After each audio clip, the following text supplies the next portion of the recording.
नमस्कार, मैं हूं दानिश और आप देख रहे हैं मेरे साथ BHBC न्यूज़। आज हमारे साथ मौजूद हैं देश के जाने माने वकील जनाब सूरज सिंह जी। इनके बारे में मैं आपको पहले कुछ बातें बता दूं तो बेहतर होगा। जी हां, सूरज सिंह जी एक किसान पुत्र हैं और हरियाणा के रेवाड़ी से चलकर दिल्ली पहुंचे और दिल्ली से हार्वर्ड तक की पढ़ाई कर हिंदुस्तान लौटे हैं। बात किसानों की भी होगी, बात कानून की भी होगी, बात कानून की जानकारियाँ की भी होगी। सबसे पहला और सटीक सवाल, हरियाणा के रेवाड़ी से सर हार्वर्ड तक का सफर कैसा रहा? देखिए, ऐसा है, हमें किसान पुत्र होने का गर्व है, लेकिन किसान में लोग भूल जाते हैं कि कई ताकतें होती हैं। एक तो किसान में एनर्जी होती है, एक किसान में साहस होता है, हिम्मत होती है, एक किसान चीज़ों को साफ देख पाता है लाग लपेट के बिना। तो ये बहुत बड़ी क्वालिटीज़ होती हैं जो अगर मनुष्य प्रिजर्व कर पाए तो उसमें जो है बहुत आगे तक जा सकता है। जब रेवाड़ी में हम थे तो हमें धर्म से लगाव था, क्योंकि हमारी माँ बड़ी धार्मिक थी। और उस समय पुरानी एक हिंदी फिल्म थी मदर इंडिया, उसका एक गाना था, मालिक है तेरे साथ ना डर गम से तू है दिल, हिम्मत करे इंसान तो क्या काम है मुश्किल। मालिक है तेरे साथ, भगवान तेरे साथ है, ना डर गम से दिल, किसी दिक्कत से मत डरो, हिम्मत करे इंसान तो क्या काम है मुश्किल। तो ये विश्वास देख के हम जो है परीक्षा जब देने जाते थे, एक दो बार तुक्के से फर्स्ट आ गए। फिर जो टीचर्स हैं उन्होंने एनकरेज करना शुरू किया। तो फिर जो है एक बार क्या हुआ कि रेवाड़ी जैसी जगह में ऑल इंडिया ऐसे कंपटीशन था इंग्लिश का दिल्ली में। तो रेवाड़ी में होते हुए हमने कहा भाई मैं भी अंग्रेजी में 1000 वर्ड का लिखूंगा ऐसे। तो मेरे दोस्त मजाक करने लगे कि यार रेवाड़ी के लिहाज से ठीक है, अच्छे अच्छे Saint Stephen's Delhi, Saint Xavier's Bombay, Presidency College Calcutta, जिनके नाम मैंने पहले बार सुने थे, उनके स्टूडेंट पार्टिसिपेट करेंगे, तो कहाँ रहेगा। मैंने कहा चलो कोई बात नहीं। मैंने तैयारी करके 1000 वर्ड का ऐसे लिखा और दिल्ली भेज दिया। जब रिजल्ट आया तो मेरे दोस्त सोचने लगे सबसे लास्ट में ही होगा, तो लेकिन जब देखा तो पता चला फर्स्ट हम ही थे। तो तब मुझे विश्वास हुआ कि अगर रेवाड़ी रह के मैं सारे इंडिया में फर्स्ट आ सकता हूँ तो ईश्वर ने कुछ तो कृपा की है। उसके बाद दिल्ली यूनिवर्सिटी आए। दिल्ली यूनिवर्सिटी में ऑनरेबल धनंजय चंद्रचूड़ आज जो सुप्रीम कोर्ट के जज हैं, वो हमारे साथ सेम क्लास फेलो थे। ऑनरेबल जस्टिस कौल भी थे हमारे साथ। तो जब इनके साथ पढ़े तो मैंने धनंजय से पूछा भाई LLB करने के बाद क्या करोगे? तो उसने कहा मैं हार्वर्ड लॉ स्कूल जाऊँगा। तो हमने सोचा भाई हार्वर्ड लॉ स्कूल तो बड़ा पैसे वाला वो है। तो धनंजय ने बताया नहीं, पढ़ाई अच्छी करो तो स्कॉलरशिप मिल जाती है। तो हिम्मत आई, उससे मेहनत की, ईश्वर ने साथ दिया और हमारा हार्वर्ड लॉ स्कूल में एडमिशन हो गया। और हम 1 साल नहीं बल्कि वहाँ फिर पहली साल टाटा स्कॉलरशिप पे थे और फेमस वकील नानी पालकीवाला ने टाटा का वजीफा दिलवाया था हमें। और उसके बाद वहाँ उन्होंने रिज़ल्ट देखा, रिज़ल्ट हमारा ठीक था, तो फिर उन्होंने बहुत वजीफ़ा बढ़ा, $1,25,000 दिया 1985 में। फिर हम 1 साल नहीं वहाँ 6 साल रहे। और अगस्त 88 में एक सीधा सा लड़का, सांवला सा, बराक ओबामा हमारे साथ वहाँ पढ़ने आया। हमें बाद में पता चला कि कितना, लेकिन वो विद्यार्थी के रूप में भी वो बहुत प्रतिभाशाली था, साथ ही बहुत ही वार्म एंड फ्रेंडली था। मतलब अमेरिकन्स अब ज़्यादातर अमेरिकन्स में ही मिलते हैं, लेकिन बराक की एक खासियत थी कि वो इंटरनेशनल स्टूडेंट से भी उतनी ही आत्मीयता से मिलते थे, क्योंकि उनका खुद का बैकग्राउंड अंतर्राष्ट्रीय रहा है। माँ अमेरिकन, बाप जो है कीनिया से, तो वो रहा। तो इस तरह से 6 साल हम हार्वर्ड में रहे और बड़ा अच्छा रहा। आपने एक बड़ी दिलचस्प बात बताई कि बराक ओबामा आपके क्लास फेलो थे, और जहाँ तक जानकारी है हमें भी ये मालूम हुआ आपसे कि बराक ओबामा जब प्रेसिडेंट की शपथ लेने जा रहे थे तो उन्होंने हिंदुस्तान से 5 लोगों को इनवाइट किया था, जिसमें आपका भी एक नाम था। क्या आपको लगता था कि कभी जहां हम पढ़ रहे हैं और जिस साथी के साथ पढ़ रहे हैं वो प्रेसिडेंट ऑफ US तक पहुंचेगा? मतलब क्या क्या? देखिए, ये तो निश्चित था कि ये आदमी महान तो बनेगा, लेकिन उस समय वो हैरोल्ड वाशिंगटन जो शिकागो के मेयर थे उसकी बात करते थे। तो हम सोच रहे थे मेयर बन जाएगा, किसी राज्य का गवर्नर बन जाएगा, लेकिन पहला ब्लैक प्रेसिडेंट होगा वो तो नहीं। लेकिन एक चीज़ थी, तब ओबामा कहते थे वेयर डू आई बिलोंग, तो तब भी हमने कहा था you belong to the top. तो जितने भी अमेरिका के लोग थे उसमें वो टॉपर था तब भी। और हार्वर्ड लॉ रिव्यू जो फेमस है, उसका फर्स्ट ब्लैक प्रेसिडेंट 91 में वो पहले बने। किस तरह की बातें होती थी जब आप बराक ओबामा साहब के साथ पढ़ते थे? उसमें जो है ना उत्सुकता बहुत थी। जैसे फॉर एग्जांपल भारत में अनटचेबल्स का क्या पोजीशन है, क्योंकि बराक के गुरु रहे मार्टिन लूथर किंग और मार्टिन लूथर किंग के गुरु रहे महात्मा गांधी। तो एक तरह से बराक के लिए तो भारत उसके गुरु की जन्म वो है। भारतीयों का बड़ा सम्मान करते हैं। पहली बार दिवाली उन्होंने राष्ट्रपति भवन में मनाई। इंडियन दाल को बहुत पसंद करते हैं और सेंस ऑफ ह्यूमर बहुत बढ़िया है, अपने आप को बहुत सीरियसली नहीं लेते, लेकिन कर्तव्य निष्ठा काफ़ी अच्छी है। तो वस्तुतः एक ह्यूमैनिटेरियन दृष्टिकोण जो होना चाहिए वो उनमें है, भले इंसान है, जो आज भी प्रकट होता है। आप हिंदुस्तान की कानून की दुनिया के एक जाने पहचाने नाम हैं और समाज सेवा में भी आपका पूरा नाम रहता है और आप लगातार काम भी करते रहते हैं। अभी आपने एक बात कही जब किसान की बात चली कि माता जी समझाती थी कि हिम्मत रखो, और किसान जो है वो बहुत साफ सुथरे तरीके से जो है अपनी नज़र से हर चीज़ को देखता है। सर, देश का किसान परेशान है, लगातार 7 महीने से एक आंदोलन चल रहा है कानून के खिलाफ। इसके बारे में आपका क्या कहना है? क्या कानून में कमी है या किसान बात नहीं समझ पा रहा है सरकार की? देखिए, फंडामेंटल बात समझिए, कानून इंसान के लिए है, इंसान कानून के लिए नहीं है। कानून हमेशा वो सही है जो इंसान का भला करे, खास तौर से जिसके लिए, अगर मान लो आप महिलाओं के लिए कानून बना रहे हैं तो ये आवश्यक है आप महिलाओं के क्या दुख दर्द हैं उनसे समझें, सीखें, देखें और फिर उसको दूर करें। किसानों के क्या दुख दर्द हैं वो किसान ज़्यादा बेहतर जानते हैं। तो इसलिए बेहतर ये होगा कि वार्तालाप, मीनिंगफुल डायलॉग हो, पूछा जाए। क्योंकि अगर मान लो सरकार कह रही है हम आपके भले के लिए कर रहे हैं तो बड़ी अच्छी बात है, इसका मतलब इंटेंशन आपकी अच्छी है तो बैठ के बात करें। अभी जो है ना, दोनों तरफ से जो सही मुद्दा है, ना जेन्युइन फार्मर्स आ रहे हैं सामने, ना सरकार जेन्युइन इंटरेस्ट दिखा रही है, दोनों तरफ से एक तरह से ये शो हो रहा है। मैं आपको रोकना चाहूँगा सर, क्या आप संयुक्त किसान मोर्चा को जेन्युइन फार्मर नहीं मानते? देखिए, ऐसा मैं किसी मोर्चे को नहीं मैं कहूँगा।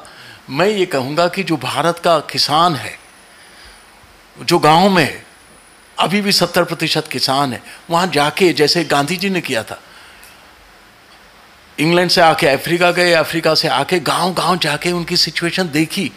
गांधी जी ने जो इश्यूज रखे थे वो दिल्ली में बैठ के नहीं रखे थे, बल्कि सरदार पटेल और जिन्ना, जवाहरलाल नेहरू, ये तो इंग्लैंड के बैरिस्टर थे, गांधी जी भी थे। लेकिन गांधी जी ने कहा कि मुझे सही पता तब चलेगा जब मैं गांव में जाके उनके दुख दर्द देखूंगा। तो दुख दर्द देखने पर इशू का पता चलता है। अब मैं यहाँ दिल्ली में बैठ के कुल मिला के आपकी बात का मतलब यह है कि सरकार दुख दर्द नहीं देख पा रही है, किसानों की बात नहीं समझ पा रही है। सरकार अपना पूरा दिमाग खोल ही नहीं पा रही है। देखिए, मोदी जी की देशभक्ति पर किसी को संदेह नहीं हो सकता, इसमें कोई शक ही नहीं है। मोदी जी राष्ट्र का कल्याण चाहते हैं, इसमें कोई शक करता है तो समझो उसको वस्तुतः सच्चाई का पता ही नहीं है। लेकिन अच्छी इच्छा होना काफ़ी नहीं है, जानकारी होना, वर्ल्ड में क्या हो रहा है, क्या चुनना। जैसे फॉर एग्जांपल जो इकोनॉमिक पॉलिसीज़ हैं उसमें अब अमेरिका में 2008 में यही स्थिति थी जो इंडिया की आज है। कोरोना नहीं था, लेकिन अमेरिका की अर्थव्यवस्था बड़े बड़े लीमन ब्रदर जैसे फेल हो गए थे। और मैं तो इनॉग्रल में गया था, बड़े बड़े घर जो है बहुत सस्ते में बिक रहे थे, फेल हो गई थी इकोनॉमी। अगर बराक ओबामा उस समय स्टिमुलस पैकेज नहीं लाते तो वो चीज़ सुधरती नहीं। अब अमेरिका में अगर $2 ट्रिलियन का पैकेज आ रहा है, अमेरिका की इकोनॉमी है $16 ट्रिलियन, हमारी इकोनॉमी 2 या 3 ट्रिलियन है, 5-4 कहते हैं। तो कम से कम वहाँ अगर 2 ट्रिलियन का आ रहा है, उसका 10% होता है 200 बिलियन, उतना तो हम यहाँ ला सकते हैं। देखो, आज की डेट में अर्थव्यवस्था चलती है पैसे से।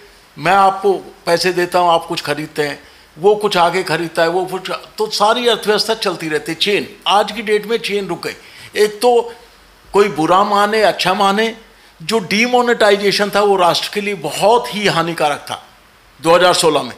क्यों? क्योंकि भारत जैसे अर्थव्यवस्था जहाँ डेवलपिंग कंट्रीज़ है, वहाँ आधी अर्थव्यवस्था ब्लैक पे चलती है। अमेरिका में भी 100 साल पहले ये हाल था, 1900 में टेडी रूजवेल्ट के टाइम में। इंग्लैंड में भी ये था। जब आप विकसित हो रहे होते हैं तो करप्शन शुरू में होता है, तो करप्शन को मत रोको। ये देखो कि वो करप्शन का लाभ सभी को मिले, इंक्लूसिव ग्रोथ पे जोर देना चाहिए, डिसिप्लिन पे नहीं। यहां जो है अब कोई गाड़ी चल रही है, उसको चलाने की बजाय आपने ब्रेक कर दिया तो अर्थव्यवस्था ठप पड़ी है। ये तरीका नहीं। स्टिमुलस पैकेज दे, लोगों के हाथों में पैसे आए, लोगों की परचेजिंग पावर आगे बढ़े, ताकि लोग जो है कोरोना टाइम में वैसे ही चैलेंजिंग है, कोई बीमारी 1 महीने 2 महीने, लोग 3 महीने का प्रोविजन रखते हैं, कोई 16-16 महीने बीमारी चलती है क्या? तो ऐसे में जैसे अमेरिका में जो बाइडन वाइस प्रेसिडेंट थे ओबामा के साथ, जब हमने शपथ में देखा था, ओबामा का तो वाइस प्रेसिडेंट होने के नाते वो भी साथ में थे, तो जो बाइडन ने जैसे आते ही $2 ट्रिलियन का पैकेज दिया है, लोगों के हाथों में पैसे गए हैं, तो यहाँ देना चाहिए। मेरी समझ में नहीं आता कि सरकार सोच क्या रही है। पैसे अगर जो है का सर्कुलेशन अर्थव्यवस्था में होगा तो लोगों की शक्ति बढ़ेगी। आप तमाशा देखते रहे तो कहाँ से आगे बढ़ेगी? ये कोई पार्टीगत बात नहीं है। देश में इतनी बड़ी आर्थिक मंदी है, कानून पे कानून आए जा रहे हैं जिनका बहुत सख्त विरोध भी है, तो ऐसे में क्या जरूरत पड़ी थी किसान विरोधी बिल, जिसको किसान विरोधी बिल कहा जा रहा है, जो किसान कह रहे हैं, इसको लाने की? देखिए ऐसा है, इंटेंशन इसके पीछे अच्छी थी। इंटेंशन ये थी कि जब तक अर्थव्यवस्था को आप फ्री मार्केट पे नहीं चलाओगे, समृद्धि नहीं आती है, गरीबी रहती है। गरीब गरीबी दूर नहीं कर सकता, ये चीज़ समझ लें आप। गरीब के साथ सहानुभूति तो कर सकता है, लेकिन गरीब को ये नहीं पता होता गरीब से आगे कैसे निकले। मैं एक किसान परिवार से, हार्वर्ड यूनिवर्सिटी, जहाँ दुनिया के रिचेस्ट लोग, बिल गेट्स, जकरबर्ग, मतलब यूँ समझिए बिलियन सबसे ज़्यादा हार्वर्ड के, वहाँ गया हूँ। वो जितने भी 500 फॉर्च्यून कंपनी है वर्ल्ड की, उनके 40% CEO चेयरमैन अकेले हार्वर्ड के। ऑक्सफोर्ड में हम पढ़े, सारे प्राइम मिनिस्टर इंग्लैंड के ऑक्सफोर्ड के। तो हमने हाईएस्ट लेवल पर देखा है, हमने छोटे लेवल पे किसान का भी देखा है और हाईएस्ट लेवल पर भी देखा है। वहाँ जो माइंडसेट है, जो चिंतन है, जो देखने का तरीका, वो डिफरेंट होता है। देखने का तरीका क्या होता है? आप एक किसान भी हैं और किसान से हार्वर्ड यूनिवर्सिटी तक पहुंचे हैं और आपने कानून की पढ़ाई करी है, क्या कहना चाहेंगे इस वक्त जो देश का आम किसान है उनसे? देखिए, देश के कानून आज की देखा जाए तो देश के कानून में बहुत सी चीज़ों में आमूल चूल परिवर्तन की आवश्यकता है। जैसे फॉर एग्जांपल भारत संविधान है, भारत के संविधान में 393 परिच्छेद आर्टिकल्स के लगभग है, उसमें 240, आपको विश्वास नहीं होगा, 396 में से 240 आर्टिकल्स जो अंग्रेजों के टाइम में थे, गवर्नमेंट ऑफ इंडिया एक्ट 1935 जो कहते हैं, वो पुलिस राज्य था, वो कोई आज़ादी के लिए नहीं था। हमें धीरे, उस समय जरूरत थी, 1947 में पार्टीशन का टाइम था कि लॉ एंड ऑर्डर स्ट्रॉन्ग रहे। अब धीरे धीरे लोगों में, आम आदमी को, आम सिटीजन को जब तक आप एम्पावर नहीं करोगे, सरकार जरूरत से ज़्यादा, ये किसी पार्टी के नहीं कह रहा, स्ट्रक्चर ऑफ गवर्नमेंट इंडिया का जरूरत से ज़्यादा लोगों के जीवन में इंटरफेयर कर रहा है। जो पावर अंग्रेजों के टाइम में थी वो आज जो है इन काले अंग्रेजों के हाथ में आ गई। सत्ता आनी चाहिए थी जनता के पास, क्योंकि भारत का संविधान कहता है we the people of India, not we the politician of India. बड़ी अजीब बात हो गई है कि जो आदमी क्लर्क का एग्जाम ना कर पास कर पाए, वो जो है IAS ऑफिसर पर राज करते हैं। तो क्या उल्टा हो गया है? तो इसलिए हमें शिक्षा पर जोर देना चाहिए, 3 चीज़ों पर जोर देना चाहिए। सर, ये कटार किस पे आपका, आरक्षण पर या देश की लीडरशिप पर? देश की लीडरशिप, देश की लीडरशिप, ना वर्तमान ही नहीं, देश की लीडरशिप जो सभी पार्टीज की है, क्योंकि मैं किसी पार्टी विशेष का वो नहीं हूं। मेरी पार्टी एक ही है कि भारत का भला कैसे हो, सिंपल। जो भारत का भला करे वो मेरी पार्टी है। तो यहां जो है देश के लिए जो चिंता करें, जैसे पुराना एक गाना था, जिन्हें नाज है हिंद पर वो कहां है, तो वही है कि जिन्हें नाज है हिंद पर वो कहां है। जब मैं इतनी देखता हूं भुखमरी, अज्ञान बना, तो क्या मतलब 70 साल में हम क्या कर रहे हैं? भारत को जो है अगर सही लीडरशिप हो तो कहीं से कहीं पहुंच जाते हैं। सबसे पहला काम, एक तो कानून कम होने चाहिए, थोड़े रखें, इफेक्टिव रखें। दुनिया भर के कानून है, पता ही नहीं चलता है, एक कानून आपके सपोर्ट में है, दूसरा अगेंस्ट है, कानून ही अपने आप को कॉन्ट्राडिक्ट कर रहे हैं। फिर उनका इम्प्लीमेंटेशन नहीं है। फिर अंग्रेजों के टाइम के कानून चले आ रहे हैं, जैसे हमने पुलिस को जरूरत से ज़्यादा ताकत दे रखी है। एक सब इंस्पेक्टर लेवल का IO जो क्रिमिनल केस में जो रिपोर्ट लिखता है सुप्रीम कोर्ट तक वही चलती है। एक तहसील का पटवारी जो लिखता है वो सुप्रीम कोर्ट तक चलती है, राइट। तो ये सारी चीज़ें हमें सोचने की ज़रूरत है कि क्या कानून हमारी सेवा कर रहे हैं या हम कानून के दास बन के रह गए। देश में साहस की जरूरत है। भारतीय लोग ब्रिलियंट है, लेकिन भारतीय लोग साहसी नहीं है। उस साहस की जरूरत है जो भगवान कृष्ण ने गीता में कहा था। जब अर्जुन घबरा गया था, जैसे लोग कोरोना में घबरा रहे, तब भगवान कृष्ण ने कहा था, कुतस्त्वा कस्मल विदम विश्वेशम उपस्थितम अनार्यम ऐश्वर्गम अकीर्तिकन अर्जुन। ऐसे विषम समय में, ऐसे डिफिकल्ट टाइम में तुम्हें ये मलिनता, डिप्रेशन कहाँ से आ गया? अनार्यम, ये श्रेष्ठ व्यक्ति को शोभा नहीं देता। ऐश्वर्गम, ना इससे स्वर्ग सुख शांति मिलेगी। क्षुद्रम हृदय दौर्बल्यम नहीं तत्व वही पद्धति। हृदय की ये क्षुद्रता और दुर्बलता शोभा नहीं देती। तो आज की डेट में भारत में जो हृदय की क्षुद्रता और जो बुद्धि की क्षुद्रता हो गई है, उसको दूर करके जो वो समय जब हम कहते थे कि हम भगवान के अंश हैं, वो पुनः लाने की आवश्यकता है। वही बात, मालिक है तेरे साथ न डर गम से तू है दिल, हिम्मत करे इंसान तो क्या काम है मुश्किल। आप बराक ओबामा साहब के साथ रहे हैं, पढ़े हैं और आपने उनको बहुत नज़दीकी से देखा है।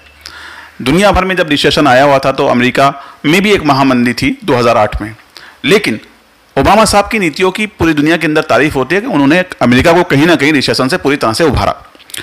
तो क्या वजह है सर कि आप ओबामा के साहब के साथ इतना वक्त बिता चुके हैं, उसके बाद भी देश आपका लाभ नहीं ले पा रहा है? देखिए, ऐसा है, भारत का ये दुर्भाग्य, मैं अपने लिए नहीं कह रहा हूँ, कि यहाँ सिस्टम जो ओपन सिस्टम होता है, अमेरिका आगे क्यों है कि वहाँ ओपन कंपटीशन रहता है कि भाई मेरिट में जो आगे आ जाए वो उसको मौका दिया जाए। यहाँ कोशिश कर रहे हैं, लेकिन पुरानी जो मेंटलिटी है कि योग्य व्यक्ति की बजाय जो तुम्हारा लॉयल है, जो तुम्हारी सेवा करे, तुम्हारी बात को आंख मूंद के माने, यहाँ योग्यता की बजाय अंधे भक्तों का ज़्यादा प्रचलन है, जो देश के लिए नुकसान करता है। क्योंकि हम भी अमेरिका छोड़ के इसलिए आए थे कि भाई भारत माता के लिए लगाव है, कुछ करेंगे। मुझे याद है कि जब मैं ऑक्सफोर्ड के लिए जा रहा था तो British high commissioner sir David Goodall ने मुझसे सवाल पूछा था कि where do you see yourself my son after 10 years of graduating from Oxford. Oxford से पढ़ने के बाद 10 साल बाद आप अपने आप को कहाँ देखते हो? तो मैंने कहा, सर डेविड, जब हम वहाँ से पढ़ के आएंगे तो भारत की शिक्षा पद्धति में सुधार करेंगे, जिससे एक तरफ तो भारतीय शिक्षा का सम्मान हो, दूसरी तरफ जो लेटेस्ट जो एजुकेशन बेस्ट वर्ल्ड की है वो हम लाएं, उन दोनों का कॉम्बिनेशन करें। तो या तो हम किसी राज्य के शिक्षा मंत्री होंगे, और अगर ईश्वर ने चाहा तो हो सकता है केंद्रीय शिक्षा मंत्री बने। अब हम खुद कहें तो अच्छा नहीं लगता, हम किसान के परिवार से हाईएस्ट एजुकेशन तक गए, तो जितना हमारा जैसा व्यक्ति शिक्षा के लिए कर सकता है वो दूसरा व्यक्ति कैसे? लेकिन चाहते हुए कि शिक्षा में सुधार करें, इस तरह का अवसर नहीं मिलता है। कुल मिला के भारतीय राजनीति के सिस्टम में एक बहुत बड़ी कमी है, जिस कमी का आप शिकार हुए। सर, हम शिकार नहीं कहेंगे, एक कमी है, क्योंकि अपनी तरफ से देखो, मनुष्य परिस्थितियों के अनुसार वो करके झूठ के जीतता है, शिकार नहीं होता है। तो इसलिए जितनी सेवा हमसे बन पड़ रही है, जितना अवसर मिल रहा है वो कर रहे हैं। अब सुप्रीम कोर्ट में भी सेवा ही कर रहे हैं। और बेहतर सेवा करने के लिए आपको और बड़ा पद चाहिए था, यानी कि आपको हमारे हिसाब से इस जो देश के हालात हैं, जिस तरह से आप ओबामा साहब के साथ रहे हैं, उनकी नीतियों की आपको पूरी तरह जानकारी है, तो कहीं ना कहीं आपको देश की राजनीतिक पटल पे एक मजबूत पद पे होना चाहिए था। सर, तो कमी कहाँ रह रही है?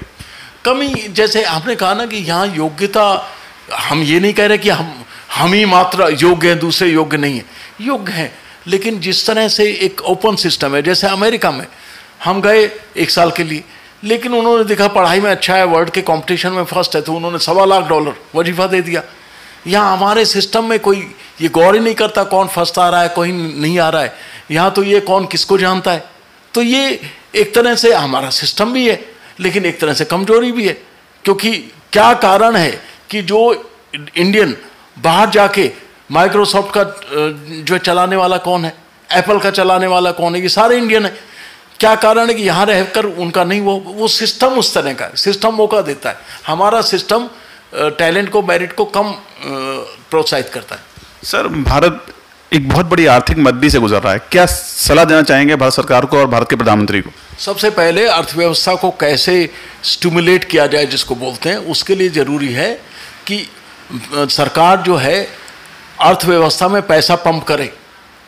लोगों तक पैसा पहुंचाएं, किसी भी बहाने काम कराएं, सरकारी अफसरों को तो किया है इसी तरह से, ताकि लोगों के पास अगर पैसा आएगा उनकी परचेजिंग पावर बढ़ेगी, परचेजिंग पावर बढ़ेगी तो अर्थव्यवस्था आगे बढ़ेगी। थोड़ा सा इन्फ्लेशन आएगा, लेकिन एकदम गरीबी, किसी के पास पैसा ना हो, इससे तो बेहतर इन्फ्लेशन ज़्यादा बेहतर है। इन्फ्लेशन कंट्रोल हो सकता है, गरीबी में तो सभी मारे जा रहे हैं। धन्यवाद सर। तो ये थे हमारे साथ जनाब सूरज सिंह साहब, वरिष्ठ वकील सुप्रीम कोर्ट ऑफ इंडिया, जो बता रहे थे कि कहीं ना कहीं अगर किसान परेशान हैं तो सरकार को समझाना चाहिए और किसानों को भी सरकार की बात समझनी चाहिए। आप देखते रहिए BHBC न्यूज़।